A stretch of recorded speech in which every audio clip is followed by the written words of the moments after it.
I'm Jane Visti from the Larimer County Department of Health and Environment. I'm Public Information Officer. Thank you all for being here today. We've called this press conference in relation to the recent cases of meningococcal meningitis that have occurred in Larimer County over the last 2 weeks, specifically in Fort Collins. And I'd like to introduce the panel we have here today to talk about the issues, to give you an update, a recap on where we stand now. Kim Meyer-Lee is epidemiologist with the Larimer County Department of Health and Environment. She's the person who helps track contacts and monitor the disease outbreak as it's happening. Dr. Adrienne LaBailey is director of the Larimer County Department of Health and Environment. And Pam Steele is a vaccination nurse with the immunization program at the health department. With that, I'll turn it over to Dr. LaBailey. Thank you, Jane, and thanks to the media who came to this rapidly called press conference. You know, when we hold such events, which are relatively rare, that there's usually something that's not positive going on in the community. So before we really get into the discussion, on behalf of the department, we'd like to express our condolences to the family and friends of the young man who has died from meningococcal meningitis, offer our concerns and prayers to the patient who is critically ill, and our best hopes for the patient who is in rehabilitation recovering from the residual effects of bacterial meningitis. We're here today because we've seen 3 cases of meningococcal disease in a little over 2 weeks in young men in the Fort Collins area. Public health defines an outbreak as cases occurring in larger numbers that you would normally expect. So depending on what the disease is, if you're above what's expected, that's considered an outbreak, and this meets our definition of an outbreak. Meningococcal disease is a severe infection caused by bacteria known as Neisseria meningitidis. These are common bacteria and in fact are found in the throats of 5 to 15% of the population. We probably have at least 2 or 3 people in this room who have it in their throats right now. It does not make most people ill. It's actually uncommon for these bacteria to cause disease, but when they do, life-threatening illness can occur and can lead to rapid death in some cases. Invasive meningococcal disease primarily occurs in 2 forms. One is known medically as sepsis, or more commonly known to the public as blood poisoning. It's an overwhelming infection with the bacteria in the blood. And the other is meningitis, where the bacteria have actually caused an infection in the brain, in the lining of the brain, and the meninges. And we have seen both forms of this infection in this outbreak. When a case of invasive meningococcal disease occurs, close contacts of the cases are advised to obtain preventive treatment to prevent more cases. These antibiotics that we offer them are really only for healthy people to prevent them from becoming ill, and they should not be used for treating people who may be symptomatic. Those people need to seek medical care. Close contacts, who are close contacts is an important concept, because we know we have a lot of worried people calling into doctors' offices and to their hockey leagues and to the health department asking, if they should receive preventive care. So close contacts are defined as household members of the people who are currently ill, and anyone who may have had direct contact with the case's oral secretions, primarily saliva, beginning 7 days before the case became ill. So contact with oral secretions could occur through sharing of drinks or drink containers, sharing of utensils and foods, smoking, kissing, those types of activities. The first case of this disease occurred over Memorial Day weekend in a CSU student. Classes had been out for a couple of weeks at that time. The student lived alone at the time, and there were a limited number of close contacts. They and family members got preventive treatment, and we hope that this would be an isolated case, and these occur generally at least 1 case or 1 or 2 cases every year. Sporadic, not identifiably connected among each other. However, on Monday, this past Monday, June 14th, 3 patients with symptoms of meningitis were admitted to Poudre Valley Hospital. 2 of those were confirmed to have meningococcal infection. 1 has died, 1 remains in critical condition. A third, although with symptoms of meningitis, does not does not right now appear to have the meningococcal bacteria as the cause, and may be a case of viral meningitis, which is also common at this time of year, but would be unrelated to the other 3 cases. In doing investigations of close contacts, as we were seeking who might need preventive treatment, Health Department staff realized that 2 of the confirmed cases both played hockey in the Adult Hockey League Division C in Fort Collins and had actually played against each other the night of June 9th, 2010, a week ago last night, in a game at 7:15 at the Eudora Park Pool and Ice Center in Fort Collins. In addition, on June 12th, one of the patients had also played a pickup game of hockey at the NOCO, Northern Colorado Ice Center in Windsor that evening. Last night, the health department offered preventative antibiotics to members of both of the hockey teams who played in the June 9th game, and we're also in the process of trying to contact the players who played in the pickup game in Windsor, although we have more limited information about who was in those games because it was not a regular league game with a known roster. So we have some names, we have some first names only, and we know that there are some players who didn't have to sign in at all because they have passes to play without necessarily registering. The bacteria that cause meningococcal disease do not survive very long in the environment, so there should be no concern for anybody who happened to be in either facility, who happened to be in the stands watching the game, who happened to swim at Epic. Those are not risks of exposure. There are actually 5 what are called serogroups or groups of meningococcal bacteria with some letter names A, B, Y, ABCY, and W135. We just learned this morning that the patient who had died from the meningococcal infection had group C. This is also the same group type that the CSU student had, and we are waiting, and we will probably find out by tomorrow afternoon if the 3rd patient, the 2nd hockey player, may also have had group C. Group C is one of the more common types of meningococcal infection. This does not absolutely confirm that these are clearly related to each other, and so the state laboratory is going to do some further testing next week to see if the 3 strains are likely to be identical. And they're also going to be comparing that strain to cases that have occurred in the past in Larimer County and also to some more recent cases in the Denver metro area. If it suggests that these are identical strains that are circulating among these people, it probably means that there's a lot of this particular bacteria that's in the community right now, and at some point it may lead to a decision to mount a larger vaccination effort towards those people who are at higher risk. There is an effective vaccine to prevent meningococcal disease from 4 of those 5 groups, including group C, which is what we're dealing with here so far. The one group that there isn't a vaccine for is group B, but none of the cases that have been identified recently have been in this group. If you have young children, meningococcal vaccine is now currently recommended for all children once they reach middle school age. And if they haven't been vaccinated at that time, it's also strongly recommended by colleges as freshmen go off to live, particularly in dorms. And so most family physicians and pediatricians do have the meningococcal vaccine in their offices. It may be harder to find among internists who don't necessarily carry that particular vaccine. At this time, the health department has limited supplies of the particular vaccine, and we plan on targeting that primarily right now to people who are involved on the hockey teams where we know exposure has occurred. And we will probably be making decisions in the coming week or 2 about whether a broader campaign is warranted. Those are kind of our prepared comments that you have copies of, and we'll be opening up to your questions, recognizing that because of patient confidentiality, we may not be able to answer certain questions about specific individuals or names.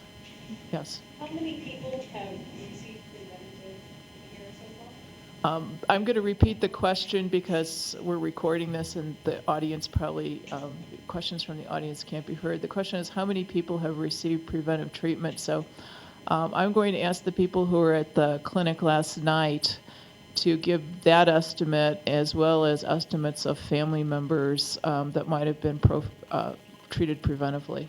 Do you have? Oh, yes. We did treat many of the players on two of the Fort Collins hockey teams last night. So there were probably about 30 people that we treated there.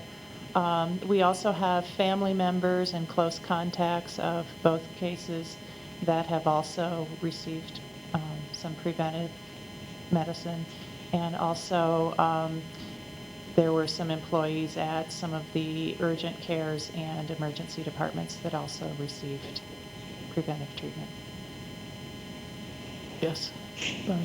Well, if you say outbreak, which is a cluster of a large number of cases, we were just looking, in fact, we meant to bring we had a little table that went back to 1996 and showed how many cases occurred each month, and then we left it at our offices. So if you would like to get a copy of that, just let me know and give me your email if we don't already have it, and we'll send it to you. Our biggest cluster went back to December of 1996 when we had 5 cases. That was the largest number we had at the same time. Since that time, more vaccine has become available. It's now recommended for young adults. CSU, when you enroll there, really recommends that people be vaccinated. You actually are asked to sign a declination form if you choose not to be vaccinated. So there are some things that have led to a decrease in the number. Typically, we have 1 to 2 cases per year, and they're usually not clustered.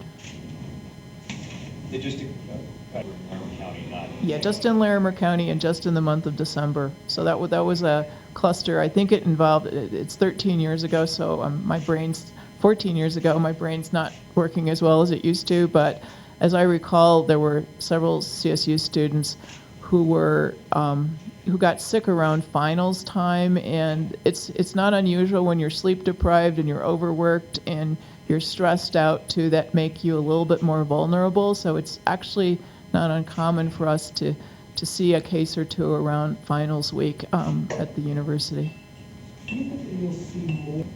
So the question was, will we see more cases from the specific incident? We're doing everything to try to make that not happen, but as I said, the fact that it's a very common bacteria, it may be in lots of people's mouths and throats, and it's actually kind of unusual. It's unusual to necessarily find connections between cases. That may just mean that there's a lot of it out in the community, but to have 2 cases, both who became sick the same day, who both played a hockey game against each other on June 9th, suggests they both may have been infected, and it's very possible that they were infected by a healthy third-party hockey player, and that's why we're trying to treat the people on those 2 teams since they were the most likely to have been exposed. Our goal is obviously to prevent further cases, and that's why we're doing the interventions that we're doing right now, but we have no guarantees that we'll be successful since it's potentially much more widely spread than just these 2 teams. Right, but what I'm saying is that there might be many people on the hockey team, had they not gotten preventive antibiotics last night, who carry it in their throat and then can further spread it to other people. So that was one of the reasons we wanted to treat the folks who were involved in that game. We don't know the exact mechanism. There's certainly the possibility of games of sharing water bottles. As we observed the hockey games that were played last night, one of the things that at the end of the game, people are taking their mouth guards out, and then they all line up and shake hands at the end of the game. So we're thinking that even though normally shaking hands is not an issue with when you've just touched something that's been in the back of your mouth, and that is a theoretical way of it being transmitted. We don't know that that's what occurred in this case. That's a really good question. The question was, are we giving them vaccine to treat people who were exposed? There's 2 preventive measures that we're taking, and what we're doing with the hockey players, what we did last night is we're actually giving them 1 dose, 1 pill of an antibiotic, and the goal of that is to eradicate the bacteria in their throats. So even if somebody had been vaccinated previously, if they were exposed, we would do that. The vaccine is a long-term intervention that takes about a week to take effect, and right now probably protects you for many, many years. There are two different interventions. The one is the acute intervention to prevent any immediate cases occurring in the near future, and the other is a longer-term intervention that if there is still residual Neisseria meningitidis, the bacteria, among other hockey players, that at least they will have some better long-term protection for the future. Yes. It absolutely makes a difference to go as soon as possible because rapid treatment can frequently mean the difference between coming out completely intact or having long-term medical problems or death. The issue is that the symptoms are pretty nonspecific, so there's many things that can cause the symptoms. So the things that you look for are fever, headache, and the headache is associated with the meningitis, not necessarily the blood poisoning. In fact, usually people with meningitis get diagnosed more quickly because they have the terrible headache and the stiff neck. So they sometimes have a better medical outcome because they get treated a little bit more early. In addition to that, there may be fatigue, a loss of appetite, nausea and vomiting, diarrhea, like I said, malaise. These are some really nonspecific symptoms, but that's one of the reasons, and we have more. Do we have these handouts for everybody? I'm not sure which handouts we have. Do they have the 4-page handout? Okay, so you have a 4-page handout which talks a lot about the signs and symptoms, and they're different between adults and older children and younger children. So you can take a look at those. The problem is that there's pretty nonspecific, so we want people who at least we know have been exposed to be aware of those. And the other message is that you know your health, and so you might see your doctor, and within an hour of having just left your doctor's office, you could start getting much sicker, and the message is go back to your doctor, call your doctor, go to the emergency room. If you find yourself getting sick, don't think, oh, well, I was just there an hour ago. Call your doctor, go to the emergency room, and make sure that you're assessed. Yeah. How many indicates here there was a pickup hockey game? How many more people do you think you need to contact, or are you still trying to contact? Well, it was one game, so I'm guessing maybe 20 people, 25 people. But as I said, we have some full names, we have some first names, and we know that there's some people who did not sign in. So, that's one of the reasons to get this information out to the media. The evening pickup game on June 12th at the NOCO Ice Center, there's a potential risk of exposure, and we'd like to talk to those folks. And they're also going to be posting signs at that facility. If you get treated early enough, there's about a 10% fatality rate from meningococcal disease, and whether that's partly from delaying, but sometimes it's just an extremely aggressive, severe infection, and you can go from being a very healthy person one day to being, critically ill or having died the following day. It's that severe.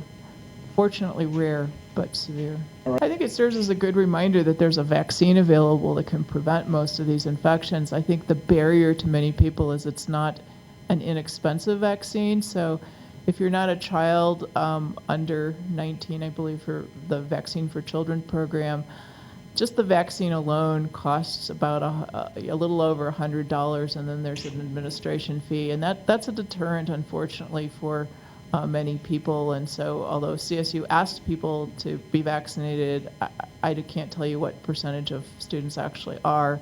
But that $100 is a small price compared to your college education. So certainly we encourage folks to be vaccinated. You don't have to be a child to be vaccinated. As I said, it just became a standard recommendation for children middle school and older beginning, I would say, in the last 5 years. I can't tell you exactly what year. Anybody can be vaccinated. The one that's more commonly available in community is only licensed for people 55 and under. There is a second brand of the vaccine that can be given to people over 55. I'm not suggesting that everybody in Fort Collins rush out to get it. Younger people tend to be more vulnerable because they haven't been exposed to the bacteria as many times in the course of their life as an older person will have. They also, when they start getting into middle school age and college age, they get involved in dating and kissing and having your mouth on someone else's mouth. And so that's why it's particularly recommended to get vaccinated at that age group. And you're sharing, it's the reason we actually recommend that people not share beverages. And it's because you never know when, there might be transmission of this particular bacteria to someone else, and it might rarely cause a very severe infection. But we know people are going to do that regardless, and so it's just it gives you an extra protection if you're vaccinated. And most of us who are, older adults, right now, it wasn't available when we were kids, and most of us are not vaccinated, but it certainly is available if someone is interested in getting it. I did want to reiterate that there should be no fear of going to the NOCO Ice Center or to the EPIC Center. There's no risk in swimming. Even if people spit in the pool chemicals will kill this bacteria. It is not a hardy organism. It's something that you have to go, you either have direct mouth-to-mouth contact or, if somebody just took a drink and you took a drink after, or you shared silverware, that kind of thing, in order to have transmission and infection occur.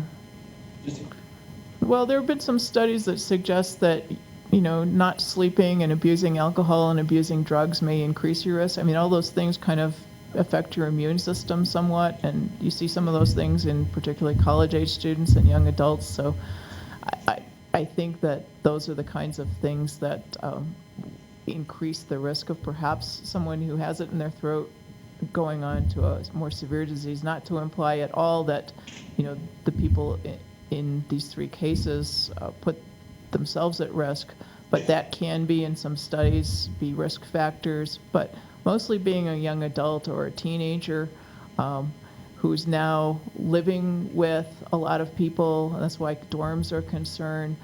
The military vaccinates every single new recruit before or as they're going into basic training, because there are historically outbreaks of meningococcal disease as well as other diseases anytime you get large groups of young people living together.